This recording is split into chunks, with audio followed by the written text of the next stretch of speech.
Madras MADRAS Madras যদি NBESBT অর্থাৎ মাদ্রাস যদি NBESBT হয় তাহলে বম্বেকে কোড করলে কি হবে? এই বম্বেকে কোড করলে অর্থাৎ মাদ্রাসকে যেভাবে NBESBT করা হয়েছে তেমনি বম্বেকে যদি আমরা কোড করি তাহলে এখানকার মধ্যে কোনটি? এটি আগে লিখি আগে এখানে MADRAS মাদ্রাস এবং কোড করে কী করা হয়েছে N এরপর রয়েছে B এরপর ESBT।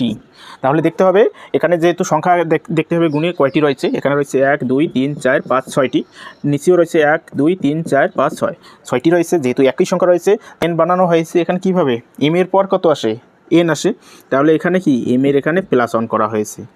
এরপর B এখানেও +1, ডির পর E এখানেও +1 করা হয়েছে, আর এর পর S তাহলে কি এখানেও কিন্তু +1 করা হয়েছে। অর্থাৎ এক বসানো রয়েছে তার থেকে